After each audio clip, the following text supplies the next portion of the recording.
nombre de Dios y la patria. Se abre la sesión. La secretaria. Presidente, buenos días. Tenemos cuenta. Se ha hecho presente la urgencia en calidad de suma para los proyectos que crean el servicio de empresas públicas y perfeccionan los gobiernos corporativos de las empresas del Estado y de aquellos en que éste tenga participación, y respecto de la iniciativa que establece el deber del Banco Central de informar sus políticas y la dictación de normas generales a la Cámara de Diputados. Esta urgencia es de 15 días. Por otro lado, se recibió una comunicación de la unidad administradora de los tribunales tributarios y aduaneros, en que remiten en formato impreso y digital el informe correspondiente a la gestión desarrollada por esa unidad administradora durante el año 2021 y solicitan que se fije día y hora de audiencia al efecto de rendir la cuenta pública a la que obliga la letra E del artículo 22 del artículo primero de la Ley 20.322. Esa letra E señala que en el mes de marzo se debe rendir cuenta a las comisiones de Hacienda del Senado y de la Cámara de Diputados.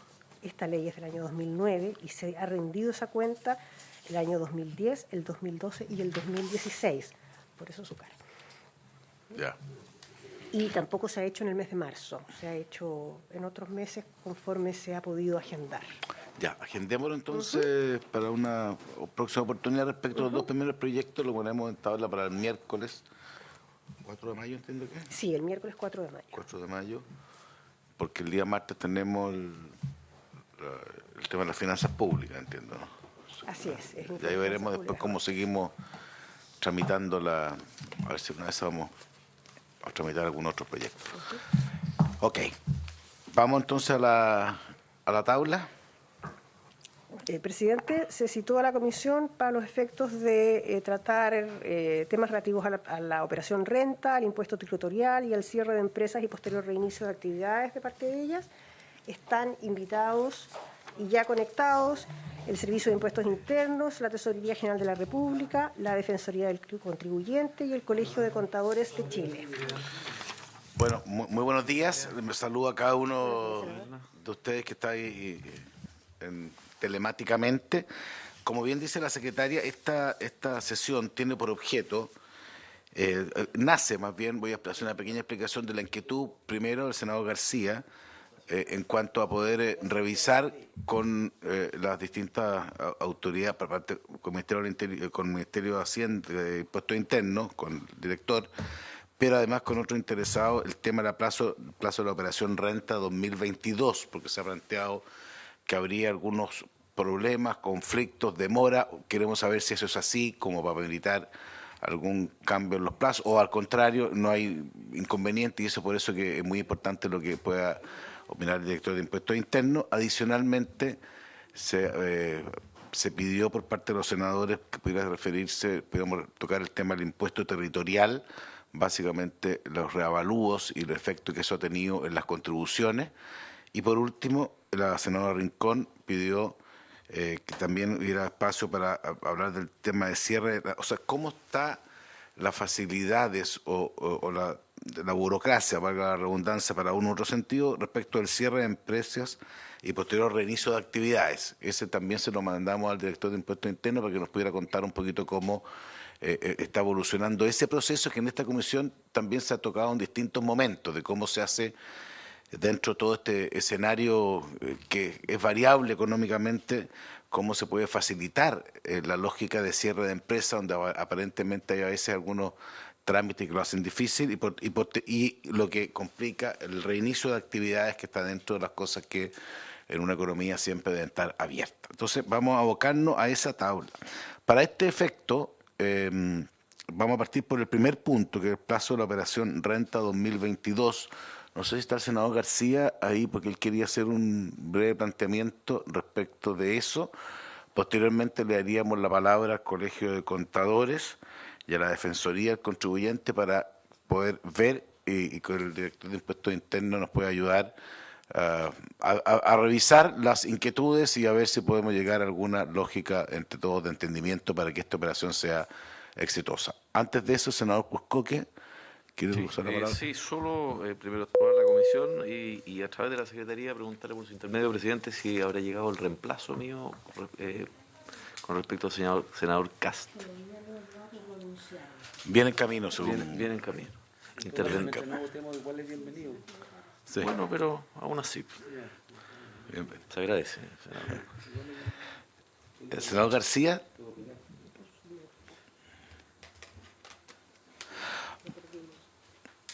Vamos a esperar un minuto porque él quería hacer un planteamiento al inicio de la sesión.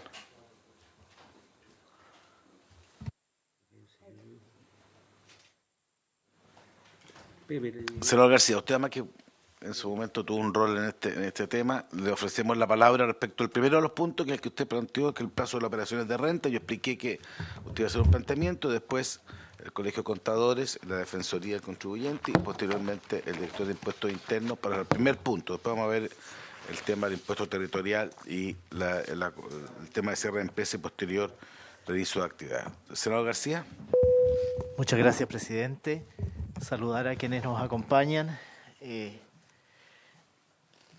esta sesión de la Comisión de Hacienda, que precisamente la solicitamos a raíz de una serie de presentaciones que hemos recibido como miembros de la Comisión en relación con la operación Renta 2022. El Colegio de Contadores, tanto a nivel nacional y particularmente en el caso mío de la región de la Araucanía, nos han informado de que hay una serie de dificultades con las plataformas, que hay una demora excesiva, que hay fallas frecuentes, con mayor razón en aquellos lugares, en aquellos sectores donde la conexión a Internet es extraordinariamente débil. Yo escuchaba ayer a dirigentes del Colegio de Contadores de la región de la Araucanía, de comunas pequeñas, de comunas con alta ruralidad, donde evidentemente el sistema se cae a cada momento y le es imposible completar las declaraciones que el sistema exige.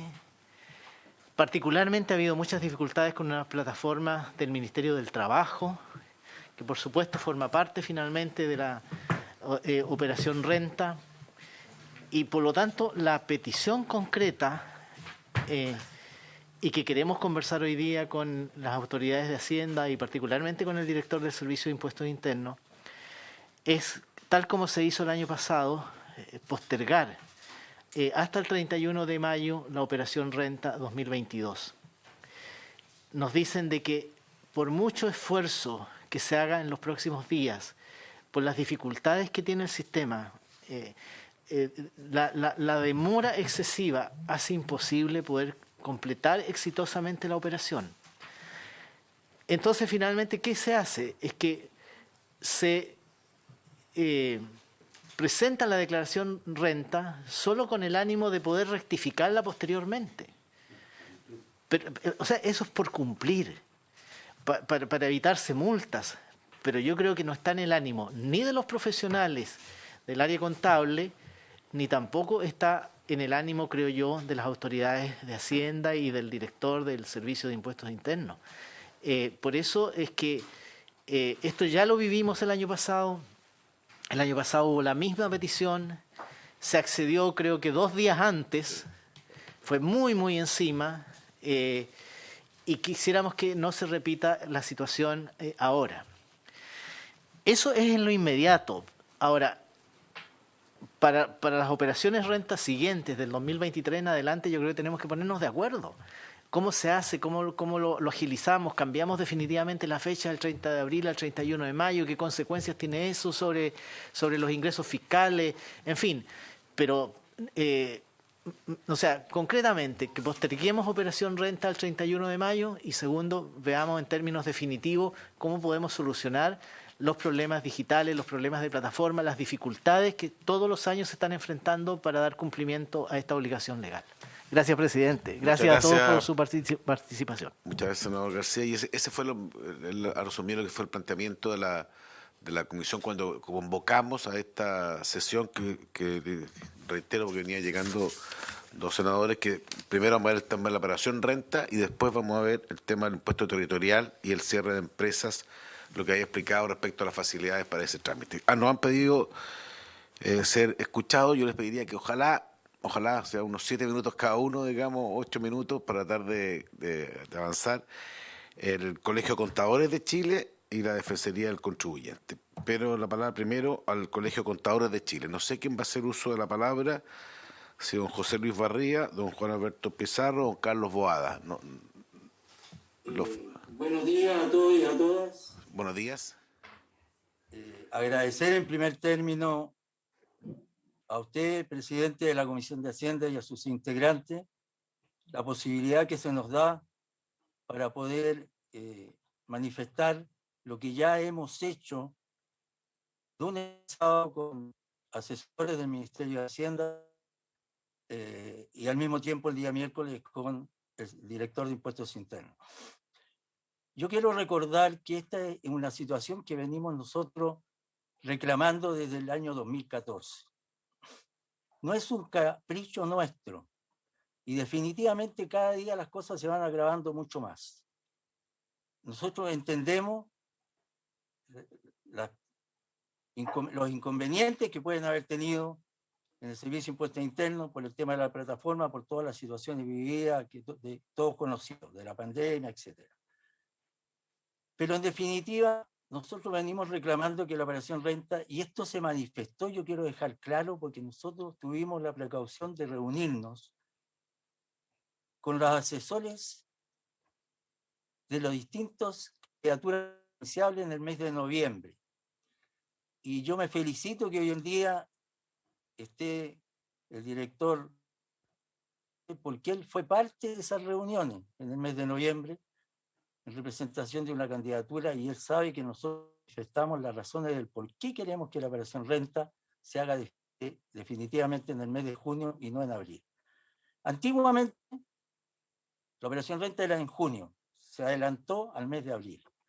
Pero yo les recuerdo que cuando se adelantó al mes de abril no existían las declaraciones juradas. Hoy, en términos generales, la operación renta termina en el mes de marzo.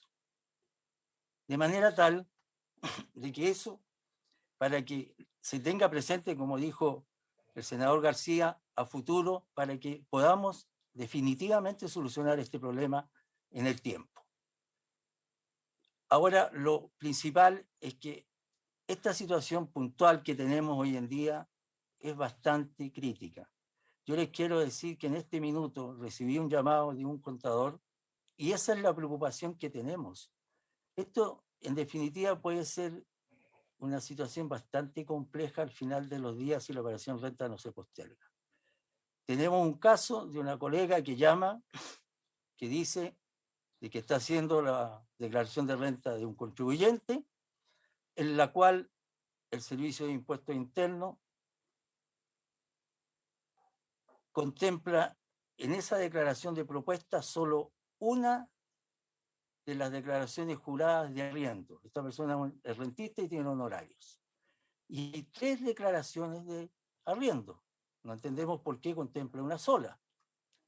Pero en definitiva, ¿qué es lo que sucede? De que según el Servicio de Impuestos Internos, esta persona, como se dice, porque esa persona a lo mejor no tiene contador, porque también ahí hay una cosa que yo quiero manifestar, de que se dice de que no es necesario que haya contador porque el Servicio de Impuestos Internos le va a hacer la propuesta. Tengamos cuidado con ese tema, porque este caso concreto, por ejemplo, significa que el servicio, según el Servicio de Impuestos Internos, la propuesta hay que devolverle 3 millones de infracción. Y resulta que este contribuyente tiene que pagar 2 millones y tanto. Es un ejemplo reciente. Entonces, por eso yo les digo, no para levantarse más temprano, amanecer más temprano. De manera tal de que este puede ser un perjuicio tanto para el contribuyente como para el área fiscal. Porque aquí tenemos un caso concreto. Entonces, yo lo que les pido es comprensión. No queremos denostar al servicio, no es nuestro fin. Lo único que pedimos es que en el futuro, ojalá los legisladores y las autoridades que tienen que ver con impuestos consideren al Colegio de Contadores de Chile. Nosotros somos los que estamos en terreno y que conocemos lo que sucede. Nosotros tomamos la ley y la aplicamos y de repente nos encontramos con una serie de dificultades porque lamentablemente hay cosas que a veces se hacen en teoría y que parecen muy beneficiosas, pero terminan siendo perjudiciales. De manera tal de que, como nosotros, y en eso apelo al gobierno y a las autoridades, en el sentido de que dicen de que quieren ayudar a las pymes. Señores, partamos entonces en este momento por hacerlo y concretar que eso es real. Aquí, los contadores en general, que son miembros de los contadores de Chile, somos los contadores de las pymes. Y por lo tanto, esa es nuestra preocupación. Porque en definitiva, a lo mejor lo único que vamos a terminar de concluir, no postergamos esta operación renta, una situación compleja, desagradable y con consecuencias impredecibles. De manera tal que paso a darle la palabra al el presidente ejecutivo de la Comisión Tributaria del Colegio de Contadores de Chile para que él manifieste situaciones para que ustedes la puedan dimensionar. Muchas gracias. Don Juan, por favor. Muchas gracias, don José Luis. Tiene la palabra el presidente de la Comisión Tributaria, don Juan Alberto Pizarro. Ahí tiene una presentación, ahí se ve la presentación. Voy a tratar de ser breve. Muchas gracias. Agradezco la invitación del Senado, en este caso. También agradezco también que esté la presencia del organismo pertinente, Impuesto Interno, Tesorería y la ENACOM. Para nosotros es muy importante. Voy a tratar de pasar muy rápido la presentación. Quiero focalizar en algunos puntos. Lo primero, que el número de declaraciones no es un indicador de éxito de la declaración, en este caso de la operación renta, sino que tenemos que ver la calidad del proceso, el resguardo del interés fiscal y también el respeto a los derechos de los contribuyentes. ¿Ya? Son temas que tenemos que evaluar, y muy bien lo dijo el senador. No podemos estar arreglando, ¿no es cierto?, la carga en el camino, ¿no es cierto?, con rectificatoria. Finalmente hay un perjuicio fiscal porque se ocupan mucho más horas hombres que debieran estar focalizadas en la evasión, en corregir temas, más que en agregar valor y focalizar, ¿no es cierto?, el combate, en este caso, a la evasión, que es un objetivo importante de este gobierno. Por ejemplo, aquí hay algunas situaciones. Sistemas que no funcionan, ¿ya? Asistentes de renta que debieran entregar datos automáticos a través de libros de venta, de compra, de remuneraciones, no funcionan y ponen en riesgo una declaración correcta y sobre todo a aquellos contribuyentes que no tienen una asesoría, porque muchas veces los contadores se dan cuenta de la inconsistencia. Otro tema, página web con deficiencia. Acá tenemos algunos ejemplos, ¿no es cierto? Ha superado el límite de intento, se cayó la página, quedó el loop. Es decir, esto es pan de cada día. Recibimos reclamos que en algunos casos se han demorado hasta un día para poder ingresar una declaración de impuestos. Entonces no puede ser que esté de esa forma operando la plataforma. Algunos temas como códigos bloqueados en el formulario 22, que debieran ser temas que se debieran ver a principio de abril, recién se están corrigiendo día 20 de abril, a 10 días del término de la operación renta. Aquí hay un código súper importante, que es las pérdidas de las empresas pymes. Sabemos que todo lo que es existencia, activo fijo, lo llevan a pymes, a gastos, pero no permite ingresar las pérdidas tributarias. Problemas con la plataforma de la Dirección del Trabajo, en donde por facilitar el trabajo, ¿no es cierto?, y cargar estas declaraciones por parte de Impuesto Interno, se cargaron mal y finalmente los contadores tuvieron que corregir estas declaraciones con trabajo extra, con estrés, en definitiva con todo el costo que significa estar arreglando temas que debieran haberse hecho bien desde un principio. Acá, ustedes les voy a dejar esta presentación, pueden ver algunos comentarios de los contadores. Me quiero también focalizar en que nosotros estamos de acuerdo en apoyar la digitalización de Impuesto Interno, ¿cierto? Es ¿no es cierto?, un organismo reconocido a nivel internacional por este avance en la digitalización y creemos que se debe cuidar como entidad pública y para tal efecto la confianza de los datos, la consistencia, creemos que está en la base de esta digitalización. No solamente generar mayores plataformas, sino que preocuparse de los datos que se están generando. Otro tema importante, el año anterior sabemos que se postergó la operación renta por todos los antecedentes ya entregados. Y creemos que en ese punto, y volvemos a resaltar, que no puede ser el último día, sino que tiene que haber un acuerdo ya para poder postergar la operación renta. Porque los contadores finalmente están haciendo un trabajo adicional y que en muchos casos está haciendo prácticamente para cumplir y después se va a tener que rectificar. Y entonces no sería un trabajo eficiente. Los mismos funcionarios de impuesto interno manifiestan las dificultades el año anterior en el sentido que faltan recursos técnicos, servidores, ¿cierto? Cada vez es mayor la exigencia en términos de información para impuesto interno. Viene, por ejemplo, el tema de la información bancaria que se va a tener que entregar a impuesto interno. Pensemos que cada vez el desafío es mayor, por tanto tiene que ir de la mano de mayores recursos y también mayores recursos humanos. Los mismos funcionarios de impuesto interno indican que están al límite, no tienen también la posibilidad de hacer hora extra, de tener un trabajo en forma eficiente. Quienes declaran explotación renta, y esto es para entender bien la estadística, hay personas naturales, empresas pymes, que son casi 1 millón de empresas, y grandes empresas. Yo diría que las grandes empresas tienen buenos asesores, pueden tener los balances en forma rápida. Las empresas pymes tienen mayor dificultades. Y ahí está nuestro foco. Es decir, nuestro foco es que se les dé garantías a las pymes que puedan cumplir en forma correcta, y ya sabemos que son casi el 98% de las empresas del país. Acogió nuestro llamado también la ENACON, y creo que muy positivamente han tomado parte de esta situación y nos pidieron levantar todos los casos. Yo creo que es un trabajo que hay que realizar porque las mayores exigencias del sistema tributario, las mayores obligaciones, ciertamente tienen que ir de la mano de fortalecer y no debilitar los derechos de los contribuyentes. El sistema requiere ser validado, el sistema tributario, con, ¿no es cierto?, un equilibrio entre derechos y obligaciones. Acá no sirve solamente que tengamos más obligaciones y que finalmente el costo lo pague las pymes en muchos casos y los contadores que tienen que realizar este trabajo extra en condiciones anormales.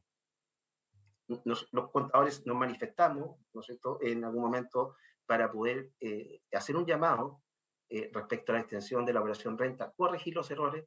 Fuimos al Ministerio de Hacienda, fuimos también a la Dirección de Impuesto Interno, y en las distintas regiones también se ha generado un llamado para poder atender esta solicitud. Como mencionaba José Luis, el año pasado en el foro también ambas candidaturas, a través de sus asesores tributarios, manifestaron la intención de revisar esta situación, que creo que sería muy positiva para el sistema tributario poder mejorar.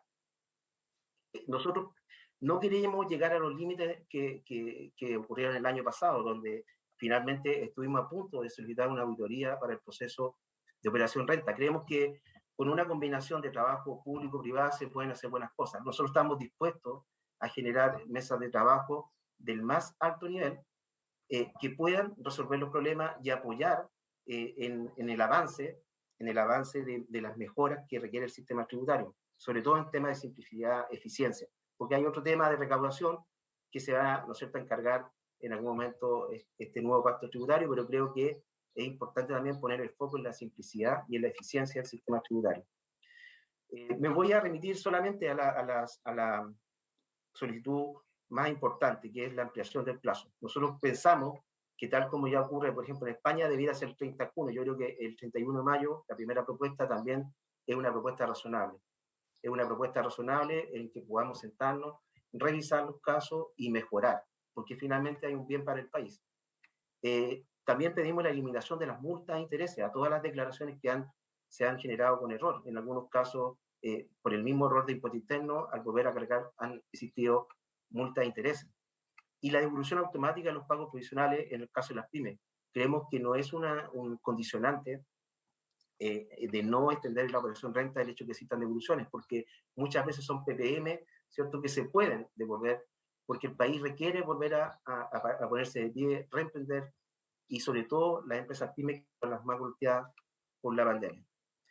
Hasta acá voy a dejar en virtud del tiempo y les voy a facilitar la presentación para que la puedan revisar, porque también tenemos algunas medidas de mediano plazo, pero creo que el tiempo amerita focalizarse en lo urgente. Muchas gracias. Muchas gracias, don Juan Alberto. Efectivamente, nosotros tenemos aquí a disposición de cada uno de los senadores la presentación suya que incluye algunos puntos adicionales, pero agradezco además la presentación y haberse concentrado justamente en lo que estamos viendo ahora, que es el tema de la operación Renta misma 2022, que es lo que nos aboca, que nos interesa a todos los senadores que estamos aquí presentes.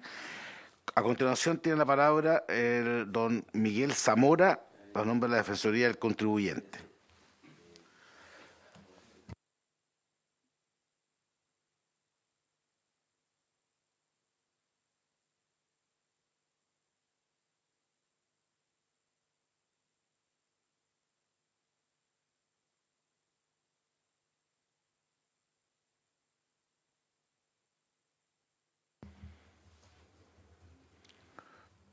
No se ve, don Miguel, todavía su presentación, no sé. La tenemos nosotros aquí a disposición, pero no se alcanza a ver en la pantalla.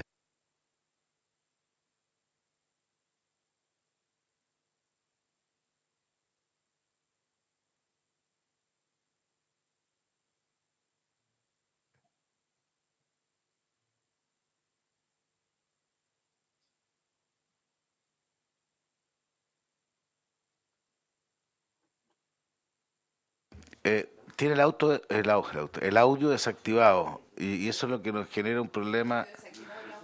Y, claro, tenemos el problema de la hoja y el audio. Pero si quiere, usted puede, por último, nosotros tenemos a disposición nuestra, ahí sí, ahí está conectando la pantalla.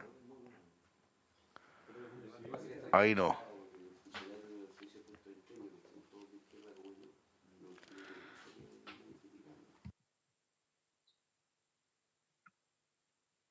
A ver, si quiere, para poder avanzar,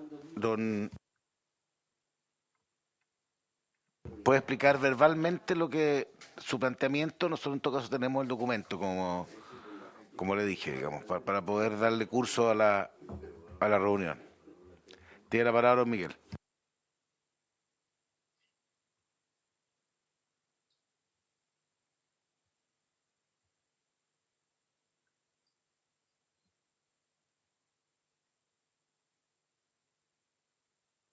Don Miguel tiene que activar el micrófono.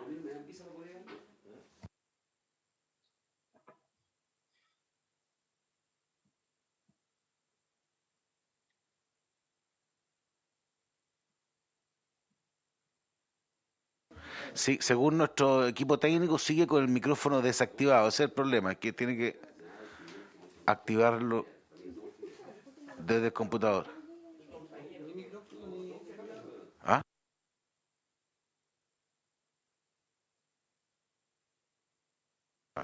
Ya, la información que tenemos es que está, claro, se les pegó el computador, entonces están con los dos problemas, no tienen ni audio ni video. A ver, vamos a traten de arreglar el problema, por mientras vamos a dar la palabra al director de Impuestos Internos para poder darle curso a la sesión. Si logran conectarse con relativa brevedad, nos avisan. Si no, director, igual le vamos a enviar por interno la presentación de ellos, que nos tiene, que es la Defensoría Nacional del Contribuyente. Pero le ofrezco la palabra y aprovecho de saludar a don Hernán, perdón, al director de Impuestos Internos, Frigoret. Tiene la palabra.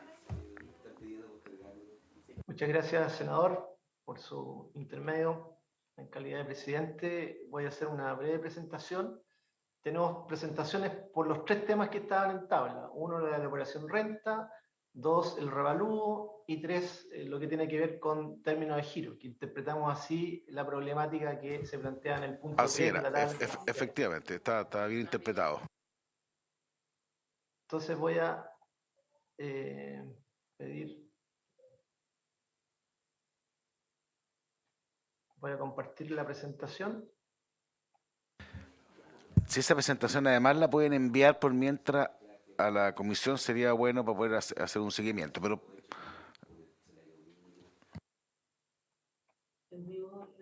por separado, no.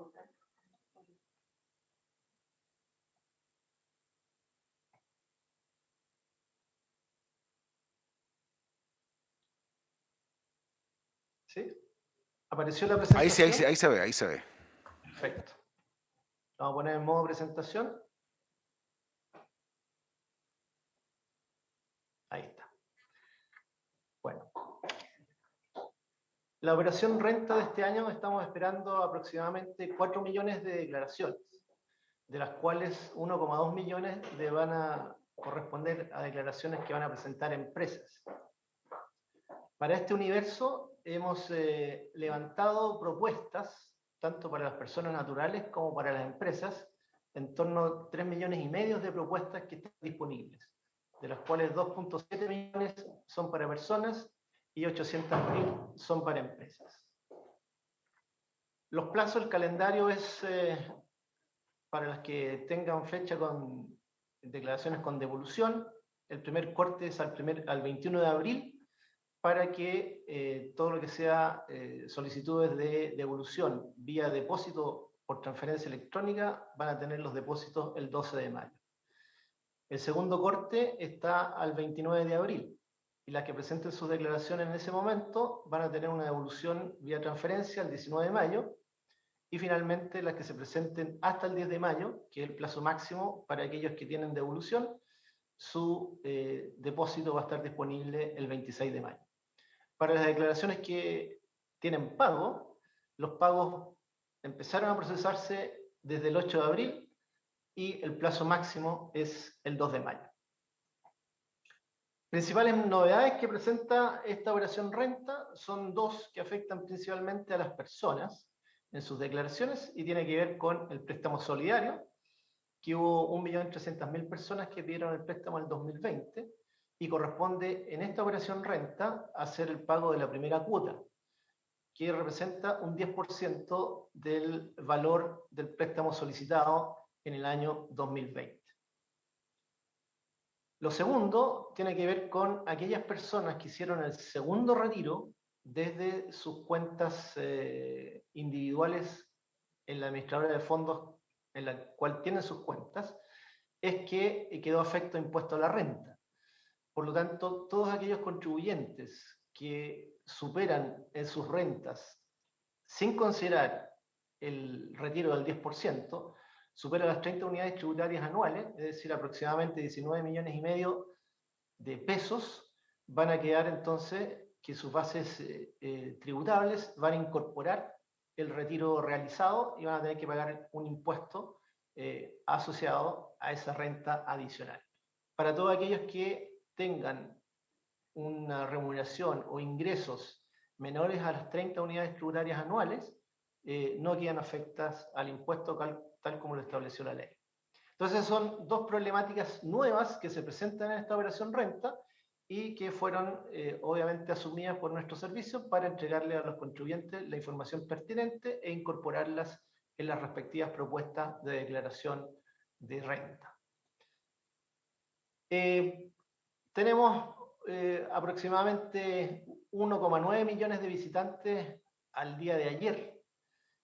Mantenemos 140 puntos de atención presencial y en esos puntos hemos tenido hasta el día 18 de abril registradas 39.000 atenciones. Seguimos con la atención remota como siempre a través de nuestros canales web, la ayuda telefónica y el formulario web, y hemos recibido 123.000 consultas en la mesa de ayuda y 35.000 a través del formulario web.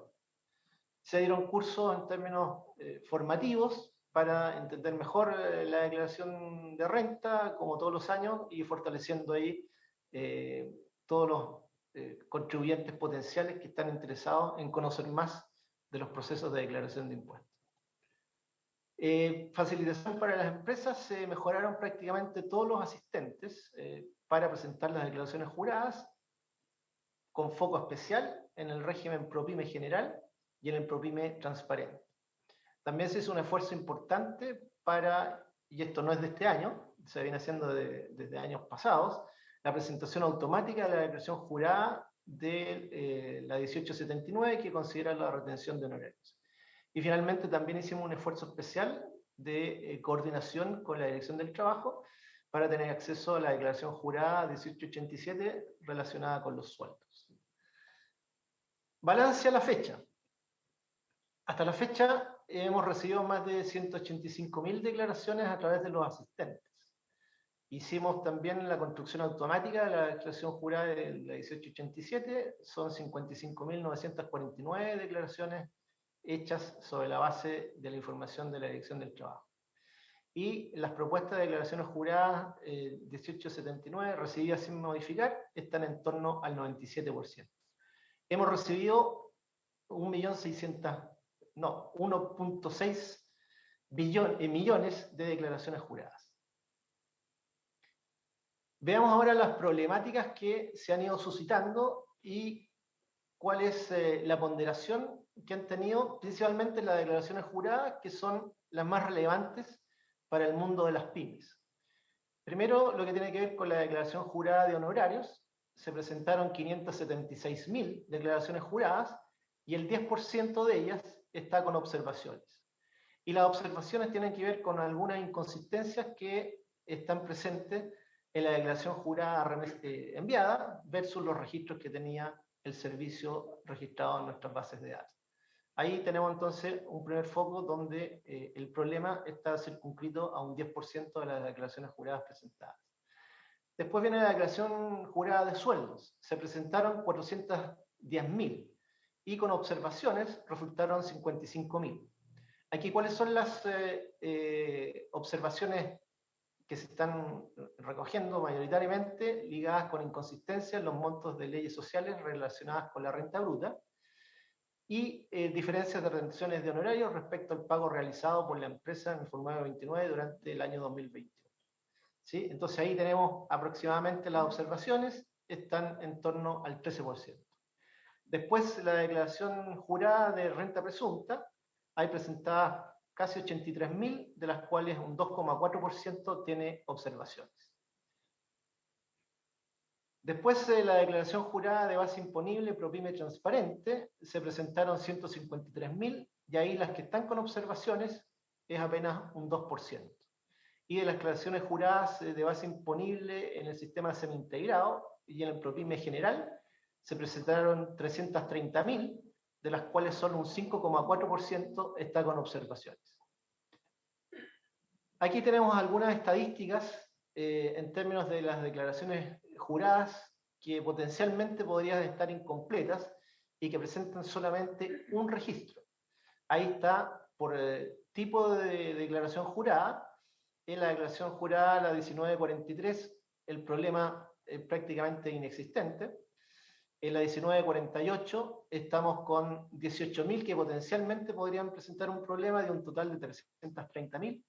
La 1947 son 154.000, de las cuales estas dos están con problemas. De la 1887, que tiene que ver con la de sueldos, tenemos 410.000 presentadas y de las cuales potencialmente podríamos tener 76.000 con problemas si es que efectivamente se hicieron algunas declaraciones solamente por cumplir. Aquí están incluidas las que nosotros pusimos que tienen observaciones. Y después las 576.000 de las 1879, donde hay un componente más relevante, que son 179.000 hasta la fecha, que potencialmente podrían presentar algún tipo de problema. Si vemos la situación del año 2021, ampliado el plazo y lo que ocurrió ya sabemos el 2021 en términos de que se ampliaron los plazos hasta el 31 de mayo, la casuística no es distinta de la que estamos teniendo hoy, y si nos vamos a los registros del 2018, 2019, las estadísticas son bastante consistentes en términos de la casuística que tenemos con respecto a las declaraciones juradas presentadas.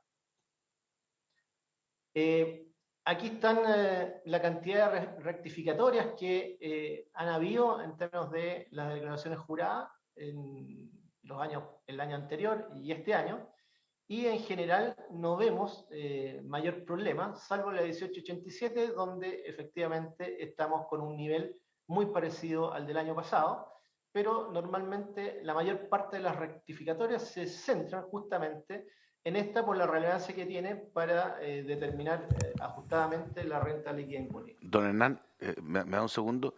Yo le pediría por mientras que como le dije, que nos envíe la presentación, porque hay datos que me están pidiendo algunos senadores, poder verlos con detención, porque están incluidos y que justamente que permite comparar la situación real de un año con el otro. Como usted lo describe, queremos verlo. Si lo puede enviar, nos ayudaría mucho para poder avanzar mejor. Y sin perjuicio, lo cual siga con la presentación, pero si le puede pedir al equipo que mande los datos, sería muy bueno. A ver, senador García, quiero. Perfecto, desde fiscalización se le van a enviar Gracias, Senador presidente. García. inmediatamente. Don Sí, Hernán, en unos minutos deberá estar llegando. Ya, Don senador Hernán, García. pero por ejemplo, de los datos que usted nos está exponiendo, me llama la atención el número de declaraciones juradas respecto de remuneraciones. Usted dijo que el servicio había recibido algo más de 400.000, que un 13% de ellas tendría inconsistencia.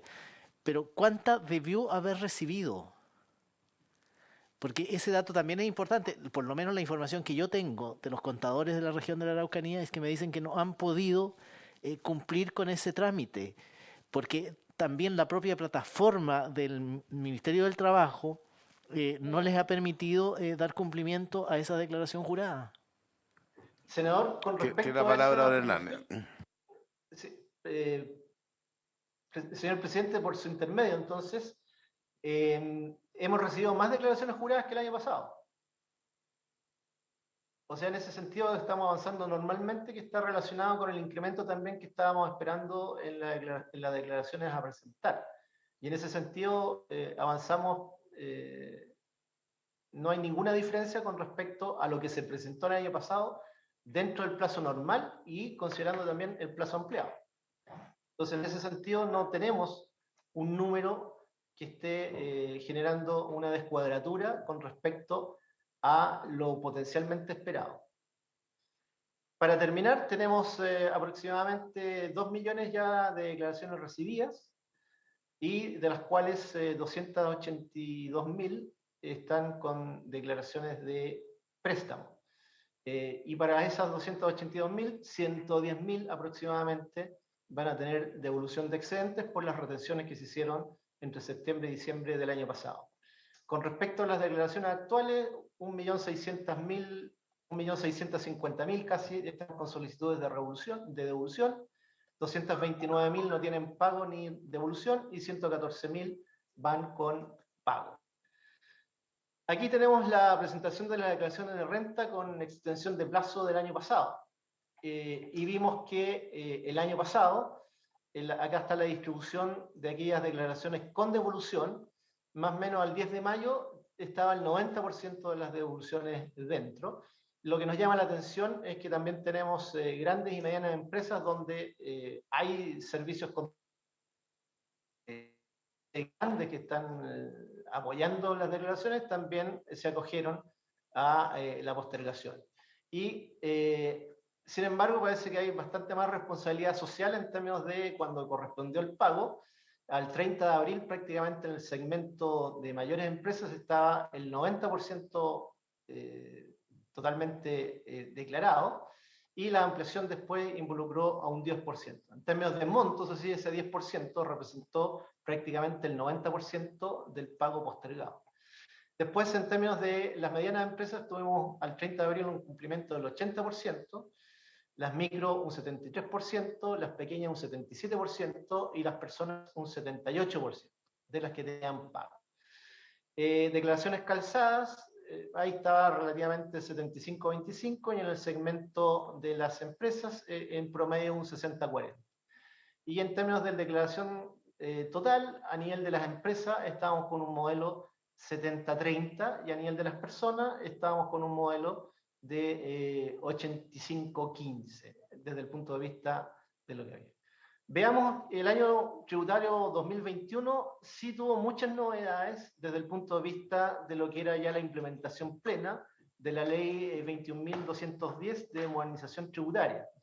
Y ahí entonces están todos los nuevos regímenes plenamente operacionales y eso obviamente generó presiones en términos de declaraciones juradas e informaciones que no estaban presentes en la operación renta del año previo. Después también se modificaron los tramos en el impuesto global complementario se abrió también una opción para rectificar excepcionalmente el capital propio tributario y la opción de cambio del régimen tributario asignado por el SI. Entonces, todos esos elementos hacían que la operación renta del 2021 fuera una operación renta distinta de la que se venía realizando hasta el año 2020. Además, recordemos que en abril del 2021 estábamos en pleno impacto de la segunda ola, ¿sí? Y ahí nuevamente teníamos fuertes restricciones de movilidad. En nuestro servicio, las empresas y todos los contribuyentes estábamos con fuertes restricciones de movilidad que se fueron relajando en el segundo semestre. Y en lo que procede a este año 2022, para las empresas estamos en régimen. No hay ninguna modificación, ninguna novedad que se esté incorporando en este ejercicio. Y tampoco tenemos restricciones de movilidad. Al contrario, la movilidad está bastante normalizada desde el punto de vista de lo que pueden hacer tanto los contribuyentes como nuestros funcionarios, y estamos con una capacidad operativa que es mucho mejor y más potente que la del año pasado. Eso desde el punto de vista de lo que podemos aportar como elemento a considerar en lo que va haciendo nuestra operación renta hasta el día de hoy. ¿Se lo envían? ¿Sí? En este momento me dice que mi secretaria está enviándole a la secretaria de la comisión la presentación para que ella se la replique a ustedes a sus dispositivos y la puedan revisar. Director, antes de pasar a otro tema, me gustaría brevemente, o sea, porque aquí tenemos no sé si un entredicho, no sé cómo plantearlo, porque lo que nos dice el Colegio de Contadores, a lo menos, y lo que ha dicho el senador García a propósito de lo que le dicen localmente, es que hoy día sí habría problemas con la página de gestión del trabajo, con la plataforma del Servicio de Impuestos Internos, que son entendibles por la complejidad de este tipo de operaciones que cada vez tienen más elementos, digamos, usted mismo lo ha planteado, y que la postergación anterior sí ayudó a que muchas observaciones eventuales pudieran ser corregidas al intertanto. Entonces, por eso que yo queremos tener claridad respecto de si ese planteamiento efectivamente se sustentan en los hechos, porque lo peor que nos podría pasar, yo entiendo que uno siempre tiene que velar porque las cosas salgan en los plazos, pero que lleguemos a vencido a punto de vencerse el plazo y en ese se vea la necesidad de generar una ampliación, sería un inconveniente complejo. Entonces, quiero tener claridad respecto de ese tema. No sé, no sé, alguien del Colegio de Contadores me haya pedido la palabra, me pareció, pero no. Brevemente, don José Luis. Sí, muy brevemente. Solamente pedirle al Servicio de Impuestos Internos si nos puede decir cuántas observaciones que han hecho los contadores han sido corregidas en este lapso de tiempo para poder hacer bien el trabajo. Si tiene la información, don Hernández. No, para poder responder con cifras fidedignas, tengo que hacer la consulta a los sistemas, y eso no es inmediato. Pero nos quedamos con la inquietud para generar el dato. Director, por eso le digo. Espere, esto es lo más parecido, sí. Esto es lo más parecido a la Comisión de Hacienda, así que se necesita que pida la palabra. Tiene la palabra José Luis por un comentario, no por intervención.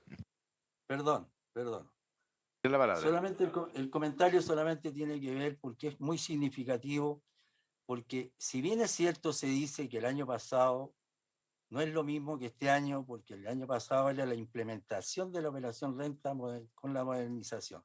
Aceptado totalmente. Nosotros en ningún caso hemos estado haciendo cuestionamiento de eso. No estamos hablando del tema contingente que tiene que ver hoy día, que es la serie de dificultades y problemas que ha tenido el formulario 22, porque hasta ahora aquí se han manifestado las declaraciones juradas. Pero hasta este momento yo no he visto nada que hable de la operación renta. Además, quiero decirle que, por ejemplo, en el D38, esa declaración jurada recién fue corregida por el Servicio de Impuestos Internos, según la información que tenemos, el último día de presentación. Entonces, por favor, lo que yo les pido, de que entendamos la situación, por eso transparentemos cuántas son las situaciones con las cuales los contadores han manifestado que están con error y que el Servicio de Impuestos Internos las ha corregido, porque la respuesta es que nos dieron en la reunión pasada, pero si ya están corregidas, pero ahora aparecen otras cosas más. Entonces, es decir, de repente nos parece que como que no se entiende en definitiva que los que tenemos que realizar el trabajo, los contadores, la pérdida de tiempo que eso significa. Vean en las redes sociales, por favor, señores. Vean en las redes sociales lo que está pasando. No queremos llegar a esas instancias por el bien, por el prestigio del país, por el bien del país. Transparentemos las cosas como son. Si nosotros somos responsables de no hacer la pega, que quede en evidencia. Se reconozca a veces cuando son errores humanos, perfectos, se entiende, pero entonces con ese mismo criterio, con esa misma, digamos, ética desde un punto de vista de verlo, de que si reconozco que han habido errores, que lo hemos tenido que corregir, no de mutuo propio, no porque no hayamos dado cuenta, sino que porque no se las corregimos, bienvenidos. Pero ese ha sido un tranque y barranca que hemos tenido que ir viendo, que apareció esto, entonces, por eso les digo, por transparencia, como ustedes van a mandar la información, por favor envíen la información de las declaraciones de renta. Si tienen una estadística a la fecha, el año 2021 con el 2022. Y al mismo tiempo, por una cosa de transparencia, lo hemos manifestado el año pasado y lo seguimos diciendo. La transparencia es lo más importante. El país está donde lo he manifestado ya usted, director, y a la Hacienda en los mismos términos. Si no reconocemos cuando las cosas no están funcionando como debe ser, en una institución señera como el Servicio de Impuestos Internos, si no es que nosotros queramos ni desprestigiarlos, ni querer vilipendiarlos, nada de eso. Queremos solamente que en conjunto, lo hemos manifestado reiteradamente. Yo entiendo, director, que usted viene llegando.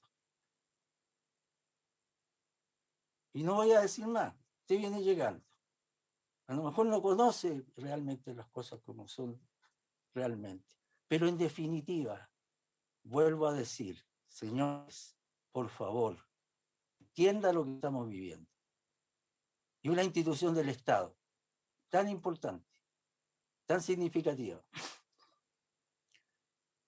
que solamente digamos las cosas como son, que reconozcamos si nosotros somos los que no queremos hacer el trabajo o hemos tenido que estar llamando a la mesa de ayuda, que por eso les digo, si tienen algún minutito, que muchos son amigos de las redes sociales, por favor, entren a las redes sociales. Muchas gracias.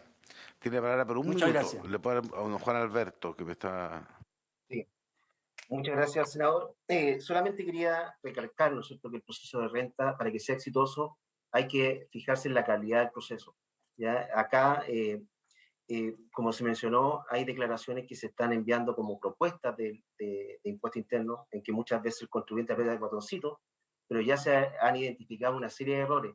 Y finalmente, Impuesto Interno tiene la obligación, como entidad fiscal, de garantizar el resguardo de los fondos públicos y también de los derechos de los contribuyentes.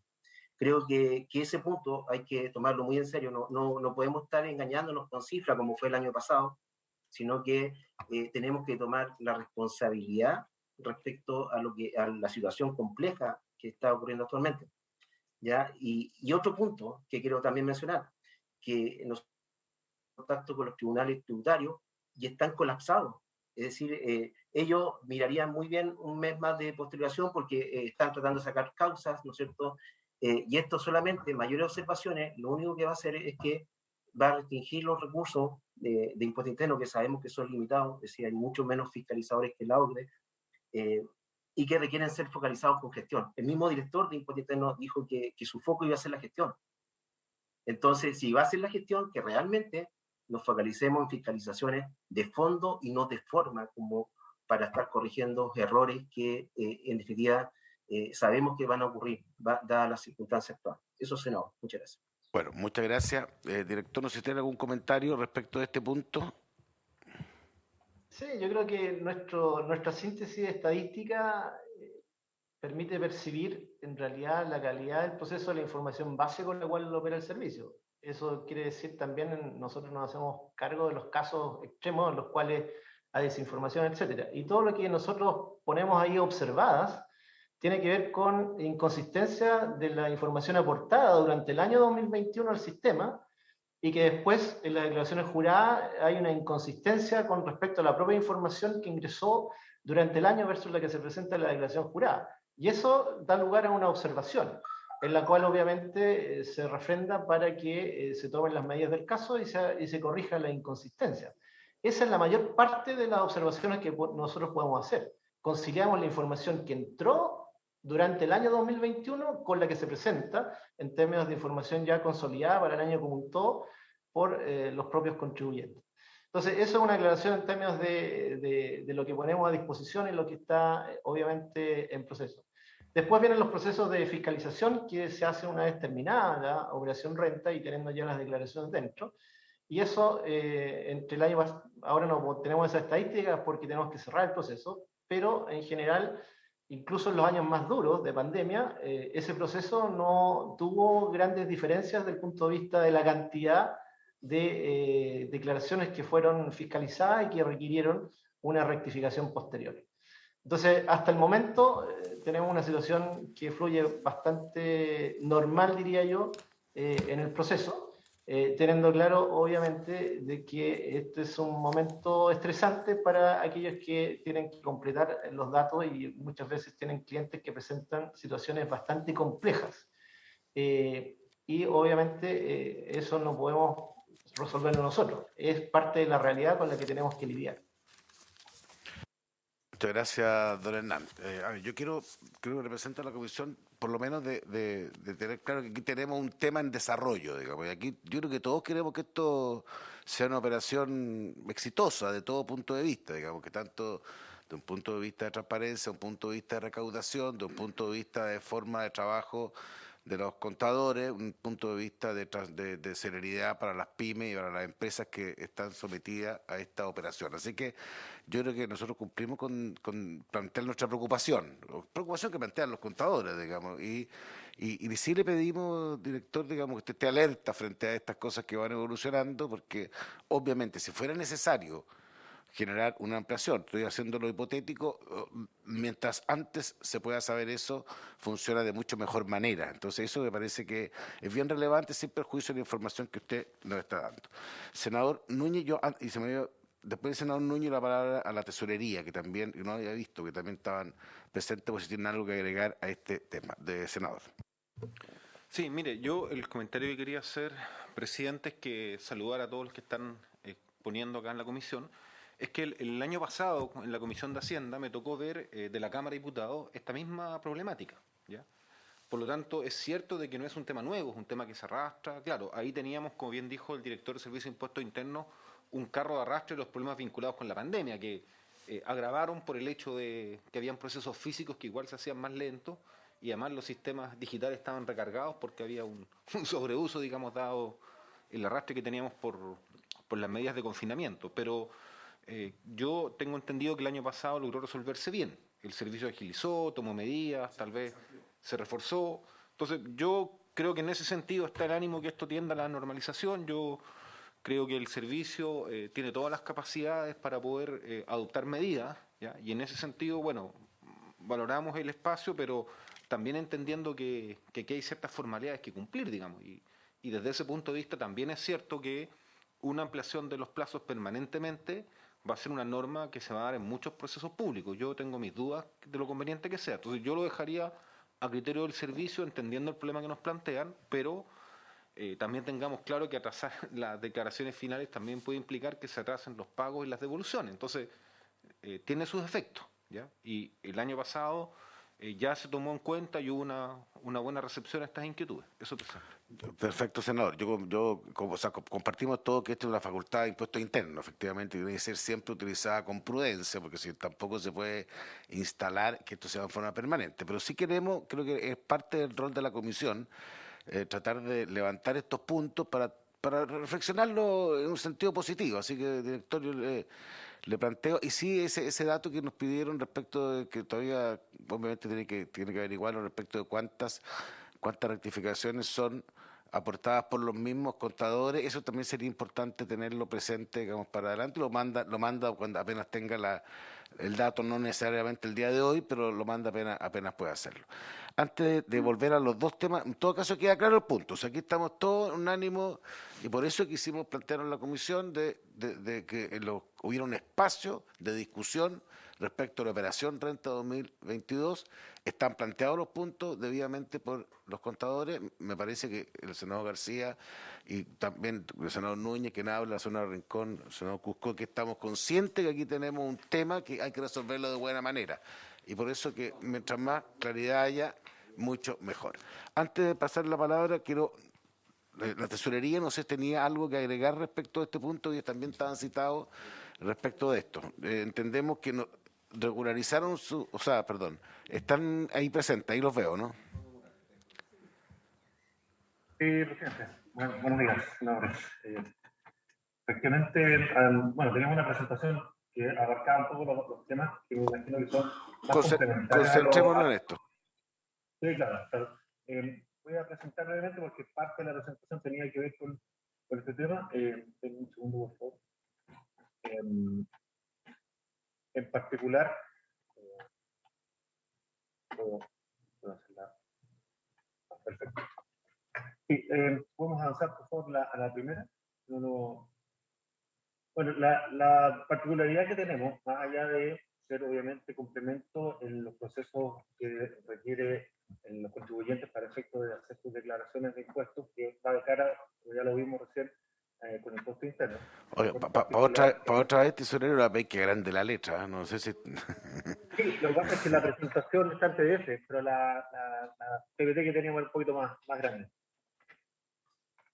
Bueno, en particular la parte importante referente a las devoluciones, que es, como incluso lo acaba de mencionar el senador Núñez recién, tuvo obviamente implicancias en los periodos anteriores, pero más que nada nosotros queremos mencionar las cifras de las devoluciones asociadas principalmente en esta parte el proceso posterior que tiene que ver con las retenciones, que también es una etapa de la recaudación, considerando de que lo que son los procesos de retención y compensación son procesos relevantes posteriores, insisto, a lo que es la declaración propiamente tal, considerando para aquellos contribuyentes que tienen de alguna manera devolución. Los montos obviamente son menores y son quizás, uno podría decir, marginales respecto a la operación renta en particular, pero no es menor mencionarlo respecto a la evolución que tuvieron durante el año 2020-2021, considerando todo el proceso pandémico. Pues ver la siguiente, por favor, porque son solamente 3 láminas en esta tabla que habíamos preparado, pero acá está la devolución de renta de los 2 años anteriores, principalmente focalizado en un tema que es relevante también indicar, referido a la cantidad. Recién el director acaba de mencionar las declaraciones recibidas, que tenía 1.989.000 declaraciones con casi un 82%, en las cuales corresponde a devolución. Por lo tanto, obviamente falta un tramo aún que recibir, pero particularmente creemos de que en particular, si uno considera las cifras proyectadas, podríamos tener a esta altura ya una buena cantidad de declaraciones asociadas a la devolución, que es parte principal de la tarea nuestra a partir del 30 de abril. Nosotros, a partir de esa fecha, preparamos todos los procesos operativos para poder generar las devoluciones a los contribuyentes de acuerdo a lo que corresponda. Visualmente, relevar que la mayoría de esas devoluciones son vía transferencia electrónica, que se ha mantenido proporcionalmente, pero obviamente tiene que ver con una eficiencia operativa, y eso es bueno destacar también. Se ha determinado que la claridad y la efectividad del dato referente a la cuenta corriente es relevante y clave en el proceso de la declaración de impuestos. Por lo tanto, ahí hablamos un poco de las cifras, de la magnitud de los movimientos que se requiere para la devolución, pero me quiero detener en la siguiente, que creo que también apunta a lo que recién hablamos, respecto al proceso de devolución que tenía que ver con los procesos de los 2 años anteriores. Ahí habría que disminuir un poquito para poder ver la pantalla general. En la práctica, lo que estamos en el año 2020, la estrategia fue adelantar y anticipar la devolución de impuestos, la cual tuvo un impacto interesante, considerando que la mayoría, por las cifras que ustedes ven de las operaciones, ya el 21 de abril había generado su declaración. Por tanto, en la práctica, esa estrategia surgió efecto, considerando de que ya las declaraciones anteriores, prácticamente hasta el 12 de abril más o menos, eran las consideradas en esta devolución anticipada, que tuvo 2 tandas, 2 tramos, y la verdad que uno prácticamente tiene más de la mitad de las devoluciones hechas antes del 30 de abril. Eso totalmente a efectos de datos, a diferencia de la estrategia que se tomó en el año 2021, en la cual no se anticiparon las devoluciones, sino que con la postergación del plazo de la declaración al 31 de mayo, obviamente generó un periodo posterior de declaración que tampoco deja de ser interesante porque habla de 270.000 operaciones con 649.000 millones de evolución, que uno se lo compara más o menos en cuanto a montos, con la evolución principal, que es la primera, el 12 de mayo, habla también de un movimiento importante de declaraciones. Solo para contratar hechos, era este calendario, pensando en que lo que se está considerando de la postergación de la declaración, obviamente genera mantener los procesos operativos respecto a las devoluciones masivas, más tiempo de lo que hoy día al menos está consensuado. Solamente esta parte es la que quería relevar respecto a las cifras y lo que implica para la tesorería el tema de la postergación, complementando obviamente los datos que ya presentó el director. Muchas gracias. Muchas gracias. Adicionalmente, los datos adicionales están en el documento que recibimos, así que le agradezco mucho, señor tesorero. Don Hernández, está pasado los mensajes y las reflexiones. Partimos de esa manera, usted lo verá, digamos, cómo evoluciona. Vamos a estar atentos, en todo caso, a que este proceso, vamos a hacer un seguimiento, es parte de nuestra obligación de que funcione lo mejor posible. Así que estamos aquí, ojalá deseando que eso sea posible. Y bueno, los mensajes, como dije, están pasados. Tiene la palabra porque hay 2 temas adicionales que se plantearon respecto de esta situación. Presidente, por su intermedio, una pequeña aclaración. Modificar el plazo no está bajo mi control. Eso depende del ministro de Hacienda.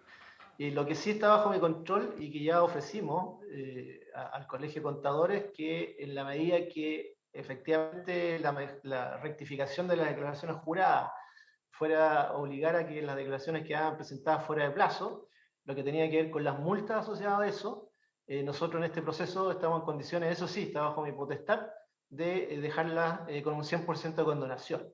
Y eso alivia en términos los costos asociados a las dificultades que puedan haber en términos de cumplir con la obligación de Eso es un buen dato, Hernán, por lo menos para hacerse eco de alguna de las inquietudes.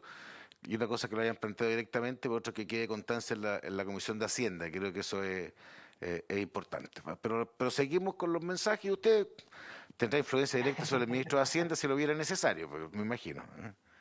Pero si lo viera necesario, si no, usted tendrá el criterio.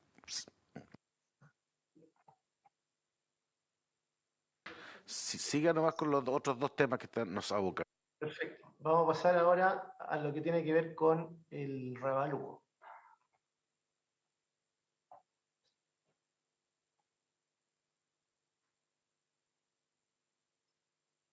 ¿Sí? Todo el proceso de revalúo de los bienes raíces no agrícolas y su impacto en el pago de la cuota de contribución.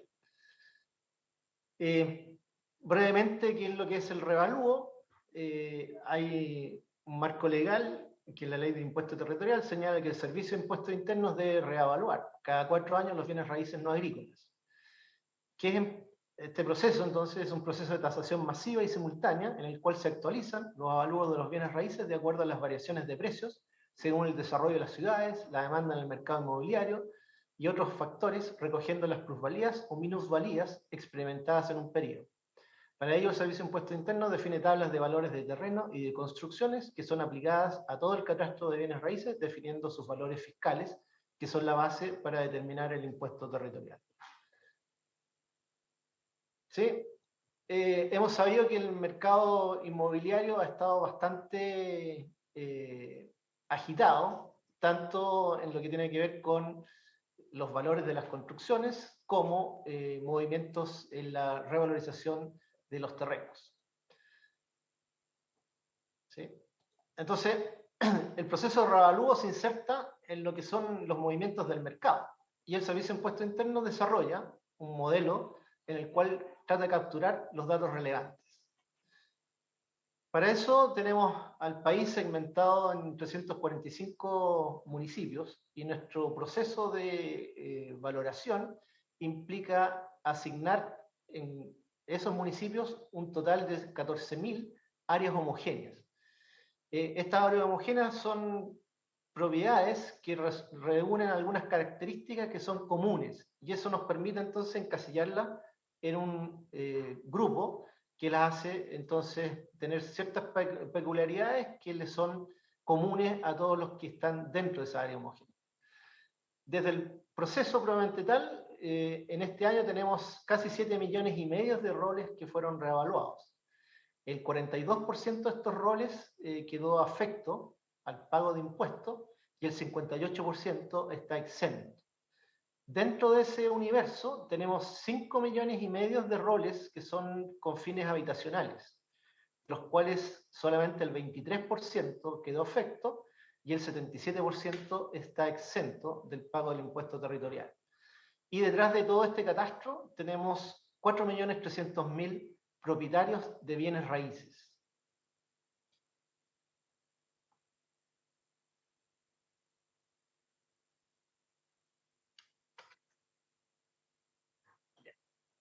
Entonces, para los municipios, y recordemos que el 100% de esta recaudación va a beneficio directo de las municipalidades y en forma indirecta vuelve a las municipalidades a través de los aportes al Fondo Común Municipal. Y ahí se hace un algoritmo redistributivo donde las municipalidades con menores ingresos per cápita van a recibir un mayor aporte.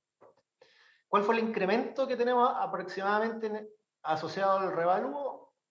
Son 200.000 millones que van a incrementar los presupuestos municipales.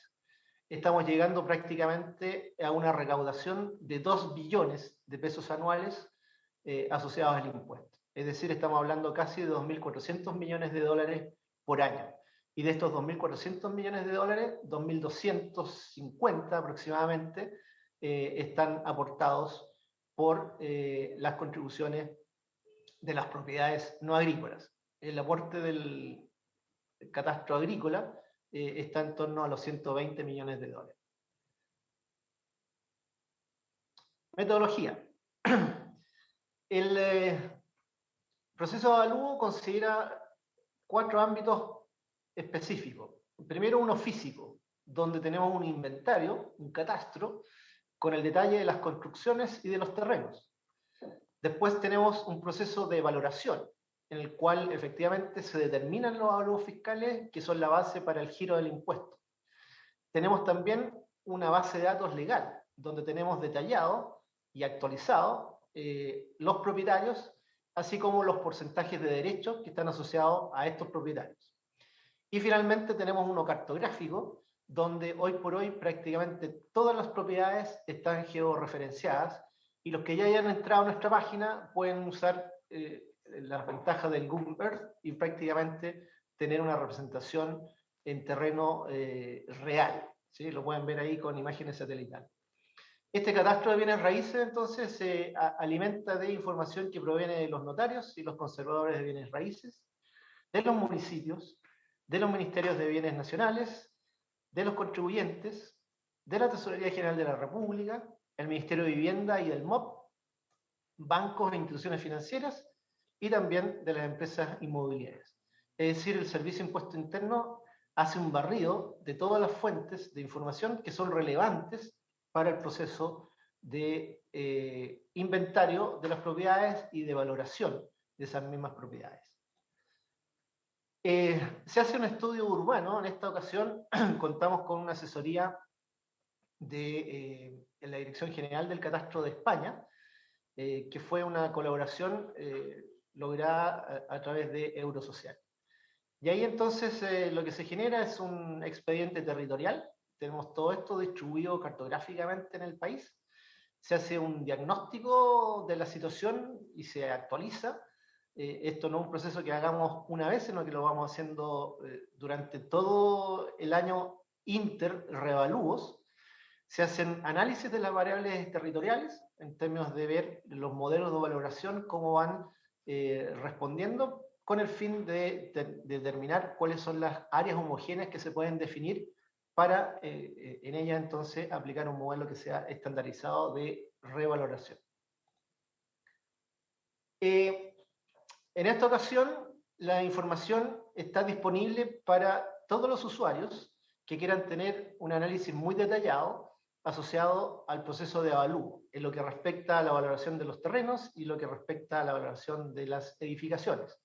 Y hoy uno puede entrar georreferenciadamente y analizar toda la información que se utilizó para los fines de valorizar las propiedades y obtener el objetivo de reavalúo. La base de datos utilizada fue prácticamente de 2 millones de transacciones. Esto son 2 millones de transacciones que ocurrieron entre el 2017 y el 2021.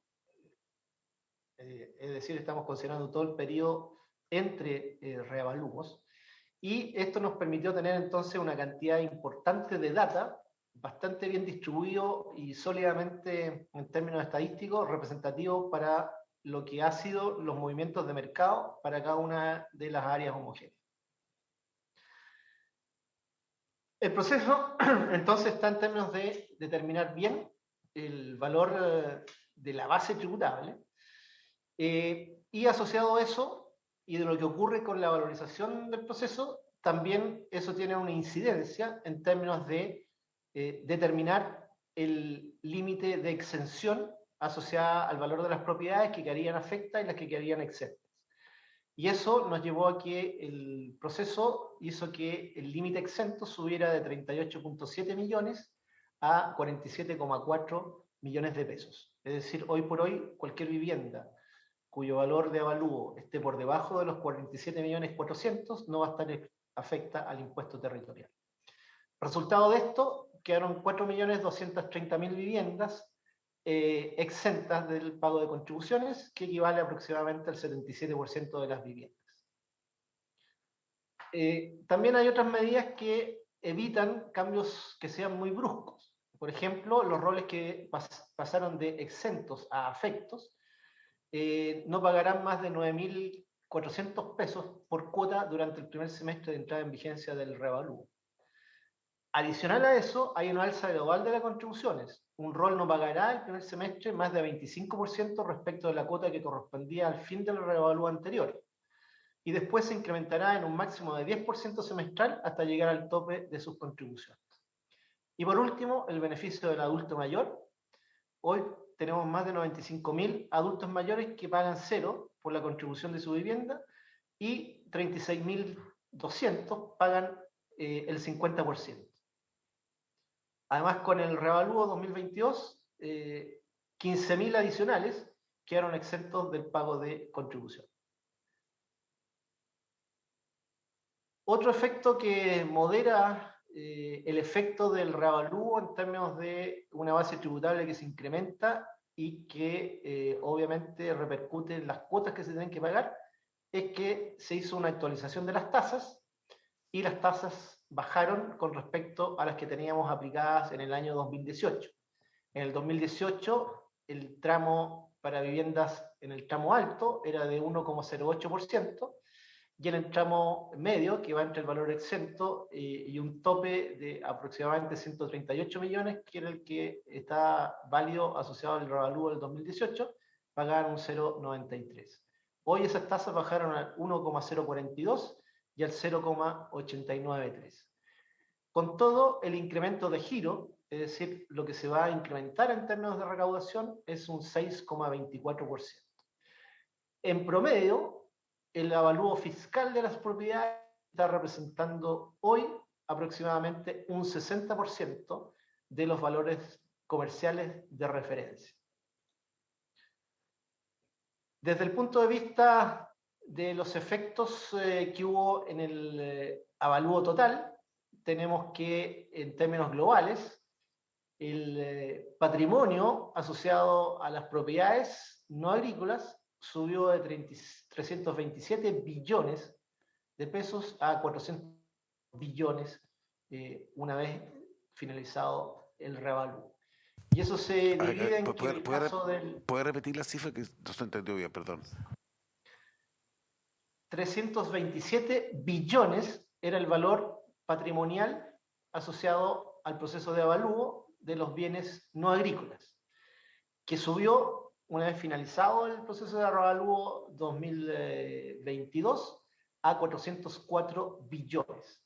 ¿Y cómo se entiende el 6,24 de incremento? No, el 6,24 es con respecto al giro del impuesto. O sea, el valor y otro el giro. Claro, el giro es el resultado de la variación que se expresa en la base, que es en este caso el valor del avalúo, y tasa, que en este caso las tasas bajaron del 1,09 al 1,09 en términos de variaciones de tasa. Y eso entonces lo que hace que el giro total haya subido en un 6,24%. ¿Ya?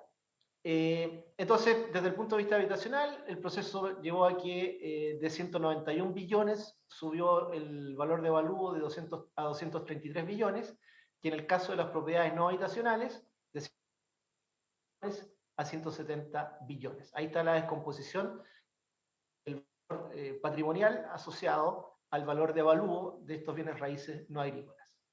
En términos de la descomposición de los valores expresados en términos de lo que se valoriza el terreno y lo que se valorizan las construcciones, en el caso de los terrenos hubo un aumento desde 132 billones a 187 billones, con un incremento del valor del terreno del 41%, y en el caso del avalúo de las construcciones, edificaciones sobre las propiedades, subió de 155 billones a 166 billones, es decir, un incremento del valor de las construcciones en torno al 7%.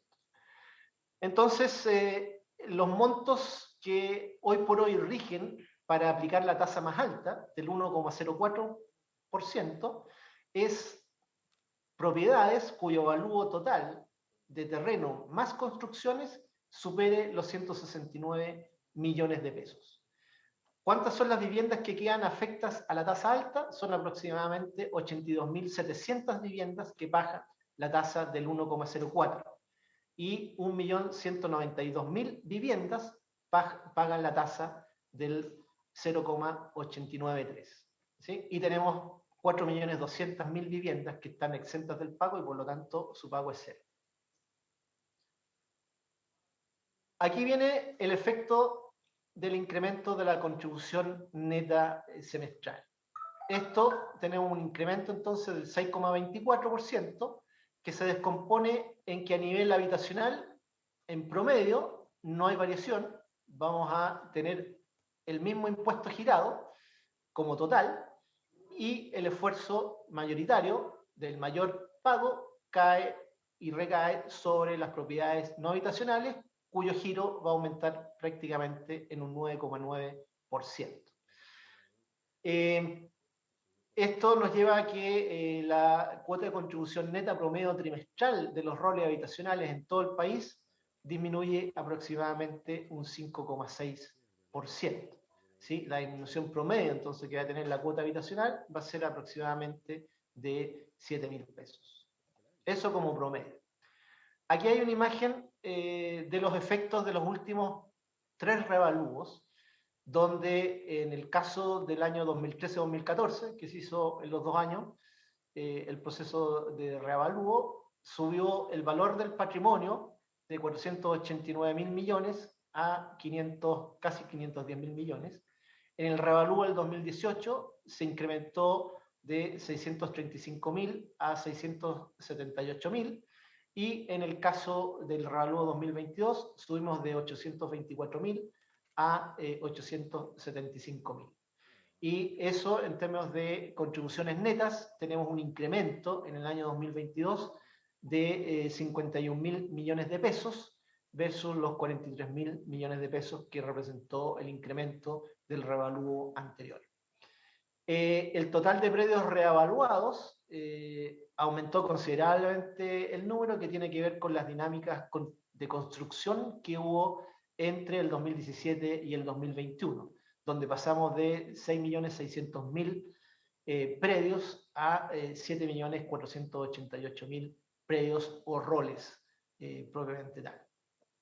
Y eso nos lleva entonces a que el monto exento haya subido en esta oportunidad de 38.7 billones a 47.4 y que las tasas pudiesen entonces ajustarse a la baja para tener claramente un impuesto que tuviera una lógica de incremental razonable en función de las condiciones económicas, patrimoniales que están representadas en la economía como un todo. Recordemos que la ley también impone que la recaudación del impuesto tiene un tope de incremento de un 10%. ¿Sí? Entonces, ese es el máximo aumento que podría tener el efecto del revalúo y de las tasas en cuanto a recaudación. Aquí vienen algunos datos específicos en términos de lo que ocurre con los revalúos en algunas comunas emblemáticas donde se concentran los mayores valores comerciales y por consiguiente los mayores valores de avalúo, y tenemos que en términos totales hay incrementos que van en términos de la recaudación potencial que se va a tener en esas comunas, desde el 0% al menos 2% que tiene la comuna de Viña del Mar. Y en términos de lo que esto tiene, en términos de propiedades de uso habitacional, tenemos que en las comunas de Las Condes y en la comuna de Santiago hay una baja importante en términos de la recaudación del impuesto territorial, lo mismo en términos de Providencia, Viña del Mar y Ñuñoa, y el resto, Vitacura y Lo Barnechea, tiene un aumento importante porque obviamente ahí la revaluación de propiedades ha sido bastante más dinámica. Y lo mismo en términos de Colina, con todos los loteos que circundan ahí en el sector de Chicureo. En términos de algunas comunas más populosas, tenemos que en nivel global, en Antofagasta hay un efecto de un 6%, pero en el caso habitacional en el caída de un 1%, en el términos de la Florida el efecto total es de un 2%, en el habitacional es una caída del 12%, en Concepción el efecto global es de un 7%, en habitacionales prácticamente no tenemos, y en Maipú, San Bernardo y Puente Alto se reflejan algunas disminuciones en la contribución total y que está refrendada también en la disminución de la contribución habitacional. Y en el caso de La Pintana tenemos un revalúo fuerte en términos de global que afecta principalmente a los procesos no habitacionales, pero en el efecto habitacional es de un 3%. Eso para ilustrar y poner algunos datos, y obviamente estamos disponibles para generar información para todas las comunas, y estamos en ese proceso de trabajo con todos los alcaldes de todo el país. Asociado a esto, el proceso de revalúo tiene posibilidades de que los contribuyentes expresen su disconformidad con respecto al proceso de revalúo. Y para eso tenemos un aplicativo que está disponible en nuestra página web que se llama Mi Revalúo. ¿Qué es lo que van a encontrar los contribuyentes en este sitio? Van a poder entrar y ver todas las propiedades que tienen asignadas, ¿sí? Entonces van a poder acceder directamente a la carta que les informa del revalúo de su propiedad, y van a poder ver la cartografía que los va a llevar exactamente a el lugar donde se ubica la propiedad, van a poder ver su revalúo, los revalúos del entorno, etc. O sea, va a poder posicionarse en su propiedad y revisar lo que está en el entorno de esa propiedad. Adicionalmente, va a tener disponible todo lo que tenga que ver con los elementos que están en la base del cálculo, ¿sí? Va a estar el avalúo del terreno, va a estar el avalúo de la construcción, y en el caso de los edificios de departamento, el avalúo de los bienes comunes. y eso va a determinar cuál es el avalúo total. En este caso tenemos una propiedad que en la suma de los 3 elementos llega a los 40.276.000 pesos, que está dentro del avalúo exento, ¿sí? Está bajo los 40.700.000, por lo tanto el avalúo afecto va a ser 0. También hay información detallada del valor unitario del terreno por metro cuadrado que se asignó al área homogénea donde está la propiedad. O sea, él va a tener claro de cuál es el área homogénea donde está su propiedad y cuál es el valor que se le está asociando entonces al metro cuadrado de su terreno. El detalle entonces del avalúo del terreno, vamos a tener el valor unitario en términos de, en el área homogénea, el valor unitario por metro cuadrado, los metros cuadrados que están asociados a la vivienda y los factores de ajuste que se manejan en todo el proceso de avalúo. Y eso le va a llevar a tener claridad de cuál es el avalúo del terreno al cual se está llegando, tomando los valores de referencia para el metro cuadrado y la cantidad de metros cuadrados que tiene, en este caso, su propiedad. De la construcción, lo mismo, tenemos un valor unitario de la construcción que se multiplica por la superficie construida, y después son los factores de ajuste que tienen que ver con la condición especial de la edificación, tienen que ver con la depreciación que afecta a la construcción, se aplica un factor de localización comunal que tiene que ver en términos de los servicios que están en el entorno, y un coeficiente comercial de la construcción si es que está en ámbitos de valorización para fines comerciales. Y todo eso va a estar disponible para cada una de las propiedades con el detalle consiguiente, y que va a poder entonces cada contribuyente para cada una de esas propiedades tener acceso a toda esta información en términos específicos de su propiedad y también de lo que está en el contorno en términos de valorización, de avalúo. Lo que sí no va a poder acceder a la información de las propiedades de su vecino, porque necesita ver que el rol de la es relacionado como propiedad.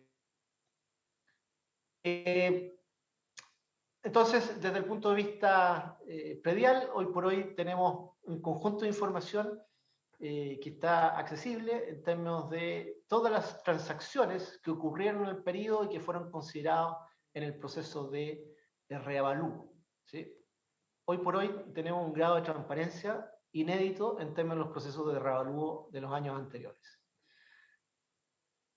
Vías de impugnación o de declaración de insatisfacción o de solicitud de revisión del reavalúo, ¿sí? El término de exhibición del reavalúo está consignado hasta el 27 de mayo del 2022, pero hoy por hoy ya prácticamente todos los contribuyentes pueden acceder a la carta que le informa del reavalúo, y entrando al rol de su propiedad tienen toda la información disponible desde ya. Hay 30 días para interponer el recurso. La fecha límite, ¿sí?, de acuerdo a lo que establece la ley de cuál es el día en que empiezan a correr los 30 días, es el 12 de julio del año 2022. Hasta esa fecha tienen los contribuyentes para hacer sus apreciaciones o sus observaciones con respecto al avalúo y al pago de contribuciones que se desprende de eso. El servicio tiene hasta el 3 de octubre para interactuar y ver si mantiene la posición, se allana con el contribuyente o bien no al lugar con respecto a lo que se solicita. Y después hay también la posibilidad de ir a los tribunales tributarios y aduaneros, cuyo plazo vence en términos de presentar un requerimiento en los tribunales tributarios, es hasta el 3 de enero del 2023. Una breve interrupción, Por eso los motivos... una breve interrupción, don Hernán, que aquí surge un par de consultas. Hay varias consultas, van a tener que hacer una sesión especial para ver este tema, pero muy brevemente, ¿qué porcentaje de reclamos de reavalúo son históricamente aceptadas por impuestos internos acogidos? Y segundo, en el intertanto, la persona que se siente afectada sigue pagando las contribuciones, ¿no? Porque entiendo que el reavalúo salió hace la semana pasada y la primera cuota de contribuciones vence a fin de este mes. Entiendo que esa es la información correcta. Entonces, personas que están encontrado de pronto, por así decirlo, no sé si eso ha sido siempre igual, con un reavalúo que supuso el aumento de contribuciones, que tiene 20 días para pagarlo y eventualmente poder reclamar. ¿Cómo funcionan eso? Dentro del mismo, senador Núñez también va a agregar una consulta. De las cosas muy específicas, se habló de un beneficio para el adulto mayor. Me gustaría entender cómo opera eso. ¿Se postula? ¿Es automático por la edad? O sea, porque, Y el claro, límite de la vivienda la avalúo, porque entiendo que tiene un límite. no sé. Hoy por hoy, partiendo por lo último, el proceso de disminución de la cuota para adultos mayores es prácticamente automático porque la mayor parte de la información que se solicita la tiene disponible el Servicio de Impuesto Interno. Entonces, a los adultos mayores que están dentro del beneficio, se les aplica lo que corresponda de liberarles la cuota o de reducírsela un 50%, dado los antecedentes que tiene el Servicio de Impuesto Interno. Si en función de eso hay algún adulto mayor que cree que es beneficiario y que no se le están dando el beneficio, tiene por supuesto toda nuestra plataforma de asistencia va a recoger su solicitud y la vamos a analizar. Pero hoy por hoy el proceso es masivo y lo hacemos directamente con los datos que están en nuestra base de datos. Con respecto... En agosto de cada año se revisa. Ya. Ese proceso se revisa, me informan acá, todos los meses de agosto. ¿Sí? Todos los meses de agosto se hace una revisión y eso lleva a que algunos salgan y otros entren al beneficio en función de los movimientos que hayan tenido en los registros del servicio. Volviendo a la pregunta inicial del presidente de la comisión, recordemos que las contribuciones de bienes raíces se pagan todos los meses de abril. Para muchos contribuyentes, en este caso, van a ser sorprendidos positivamente porque la contribución les puede haber bajado, que va a ser una baja marginal, y para otros se les va a mantener y a otro número les va a aumentar. ¿Sí? En general, el aumento no es desmedido, dado que se morigeró aplicando la baja de las tasas y el aumento de los tramos en los cuales aplicaba cada tasa. Entonces, eso hace que efectivamente el monto a pagar no esté desmedido con lo que esperaba el contribuyente que iba a tener que pagar. ¿Sí?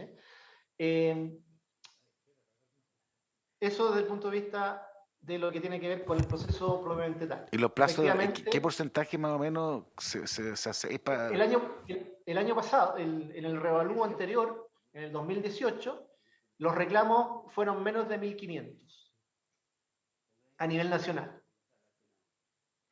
O sea, reclamos que pedían que se les revisara su revalúo. Hoy tenemos, yo diría, el triple de información disponible para cada uno de los contribuyentes de lo que se tuvo a la vista para cada contribuyente en el proceso anterior. Así que yo creo que hoy por hoy hay más información, esperemos que eso deje satisfechos a la transparencia y que efectivamente el cálculo está acorde con lo que toda la información que se manejó para este evalúo. Y obviamente los canales de... La senadora Rincón quiere hacer una consulta. Ya, sí, después de una pequeña consulta, presidente. ¿Cuánto representa, por su intermedio, presidente director, el porcentaje de recaudación del total de recaudación estatal, el ítem contribuciones? A nivel estatal no es tan relevante como lo es a nivel municipal. Recordemos que todo este impuesto va a beneficio de los municipios y son 2 billones de pesos y representa el 60% de los presupuestos municipales, sí, en promedio del país. Pero yo eso lo sé, presidente. La pregunta es ¿cuánto representa en el total de recaudación tributaria? ¿Cuánto es? Porque obviamente sabemos que es importante en considerando municipios y todo. No, lo que pasa, presidente, que la recaudación que logran los municipios a través de este impuesto es alta en relación a lo que tienen ellos. Esa no es mi pregunta. Mi pregunta es ¿cuánto de la recaudación total representa este impuesto? Este impuesto representa aproximadamente de la recaudación total. Estamos hablando en torno al... Ahora va a quedar representando en torno al 7,5% aproximadamente. ¿Eso incluye la sobretasa o no? No. Presidente, en la comisión mixta que usted preside, en la subcomisión, no me acuerdo si fue este año o el año pasado o el anterior, vimos la presentación de impuestos internos y vimos este tema en particular. Entonces a mí me gustaría que buscáramos esa presentación para ver por qué se ha producido el incremento, cuáles son las razones. Porque era menos, era 4,8. ¿Y la sobretasa cuánto es, don Hernán, más o menos? Son 250 millones de dólares. La sobretasa representa aproximadamente 250 millones de dólares. Con respecto a lo que estamos recaudando acá, es como el 10%. Aquí estamos recaudando en impuestos de contribuciones 2.500 millones de dólares, por lo tanto los 250 millones son aproximadamente el 10%. O sea, es como un 8 y tanto del total, sumado a las dos, ¿cierto? Claro, lo que pasa es que la sobretasa esa va a beneficio fiscal, Sí, no sí, va a beneficio municipal. lo tengo clarísimo, si los ministros de Hacienda no se equivocan en eso. Respecto a lo que Don Hernán, estamos con un problema técnico, nosotros estamos completamente superados los tiempos y este tema es muy interesante, la verdad es que a nosotros nos ayuda mucho todo en un inicio. Entonces lo que vamos a hacer es lo siguiente, vamos a dejar hasta aquí, a este punto, ¿le falta mucho, don Hernán, o No, podríamos... estamos terminando. Era netamente informar Ya, lo que podían hacer los contribuyentes para terminemos terminemos esto, vamos a igual va a ser una sesión posterior, pero igual terminemos para poder avanzar.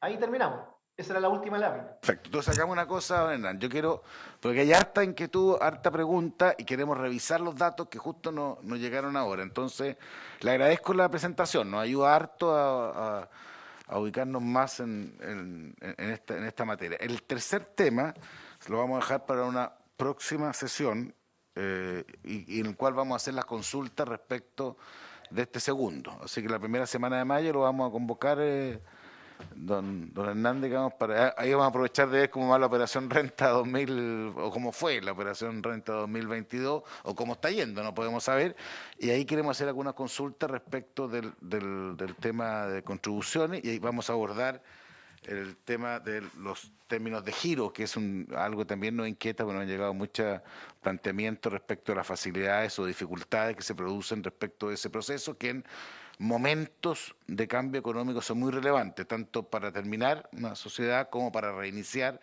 actividades en función de esto. Quiero agradecerle la presencia de cada uno de ustedes. Quedaron hartos temas en reflexión, pero también hartas cosas que fueron más clarificadas, y este es un poco el sentido de la comisión. Por haberse cumplido con el objeto, perdón, antes sí, que yo tengo una consulta, presidente. Mire, lo que pasa es que respecto de esto o aparte. De la comisión. No, entonces, para que ellos puedan. Sí, cerramos. Entonces le agradezco. Vamos a seguir, vamos a ser invitados igualmente. Las personas, entiendo, yo capto, me doy cuenta, digamos, que la Defensoría no pudimos en el tiempo oportuno contactarnos, están contactados ahora, pero para estos efectos ya no tenemos espacio de tiempo, así que igual para la próxima sesión les vamos a dar un espacio para que ustedes puedan hacer el planteamiento que querían hacer. Que nos pueda mandar el director. Gracias, señor presidente. Que nos pueda mandar el director de Impuestos Internos el tercer punto, la presentación que tenía. Sí, tiene los tres ya. Eso no se le iba a pedir, porque usted ya el tercer punto, para tener el cierre de empresa, para tener anticipado la reflexión, digamos, a ver si lo podíamos también mandarlo antes de que nosotros lo invitemos a la primera semana de mayo. Llegó, perfecto, muchas gracias, llegó.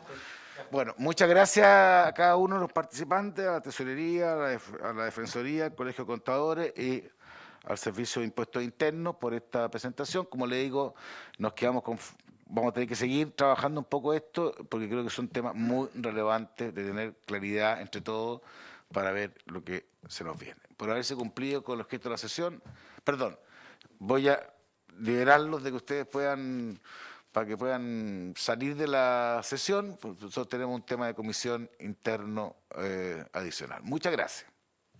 Gracias, presidente, y gracias, senadores, por la audiencia. Buenas tardes, gracias. Muy bien. Gracias, buenas tardes. Gracias.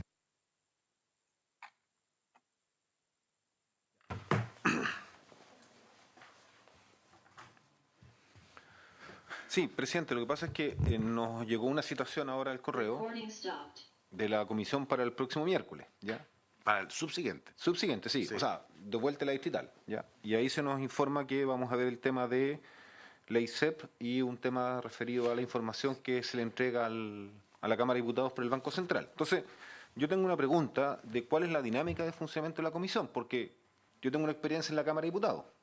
Me tocó presidir la Comisión de Hacienda de la Cámara. En general, yo sé que el reglamento de la Cámara permitía que el presidente sí ponga los temas. Me imagino que en el Senado es igual. Pero en general, lo que uno hacía era en la sesión tratar de ponerse de acuerdo. Yo sé que ya somos más, por lo tanto, éramos más en la Cámara, es más complejo. Entonces, la pregunta es cómo hacer la dinámica, porque si permanentemente nos van a informar para la semana que subsiguiente los temas ya están definidos, bueno, entonces uno tiene que pensar que tiene que adelantarse a proponer temas, ¿ya? Ahora, si además vamos a discutir un proyecto de ley que yo entiendo que es del Ejecutivo, como es ley C, porque es atribución del Presidente de la República modificar directorio o hacer normas al respecto, a mí por lo menos me gustaría conocer la opinión del actual Ejecutivo. Puede ser que comparta en un 100% el proyecto anterior, puede tener discrepancias. Entonces, le quiero preguntar cómo nos vamos a ordenar, porque ya nos pasó que nos llegó nos llegó el lunes la convocatoria a discutir una ley de pensiones, de la cual yo por lo menos me desayuné, no tenía conocimiento. Entonces, yo le digo que nos ordenemos, porque para un poco saber cuál es la dinámica, sin querer menoscabar lo que son las atribuciones, pero sería bueno saber cómo nos vamos a organizar, porque si no uno tiene que estar como preparado para lo que viene. Mira, aquí efectivamente funciona parecido. Aquí primero hay urgencia que involucra el Ejecutivo. Justo antes que cuando iniciamos la sesión, la secretaria dio cuenta de que estos dos proyectos llegaron con urgencia y que vencían ese miércoles. Por eso lo pusimos en... No, sí, yo lo entiendo, pero es que también, senador, si lo que pasa es que yo, siendo muy riguroso, en la sesión de los comités de ayer hubo un largo y árido debate diciendo que el Ejecutivo no tenía urgencias. Sí, pero llegaron. ¿Pero llegaron hoy día? Sí. Ah, no ayer. Se dio cuenta ayer. Ya, perfecto, ok. No, se dio cuenta ayer y vence.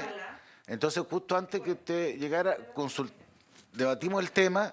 Ya, o sea, hubo una hora de diferencia ya. Okay. No, la reunión fue a la 1 de comité. No, La sesión de sala fue a las 4. Exactamente. A las 4 llegó, oye, yo para ser franco no sabía, igual que usted, pero la secretaria nos dio cuenta de que había llegado, del actual Ejecutivo llegaron esas dos urgencias que vencen, y por eso pusimos en sesión, vencen ese día. Entonces eso es lo que nosotros queremos cumplir la obligación. Eso sin perjuicio de que obviamente hay otros temas que están en tabla de la comisión que van a ir siendo colocados sucesivamente, armonizando. Y eso lo hizo la senadora Rincón muchas veces, armonizando lo que eran las urgencias con lo que son las tablas propias de la comisión. Perfecto, me queda claro. El tema de la urgencia me pilló de sorpresa porque el Sí, alegato no, a mí ayer a la 1 fue muy polémico en esa línea de que no había urgencia, pero perfecto, es como corresponde, digamos, no hay objeción. Lo que sí quería pedir...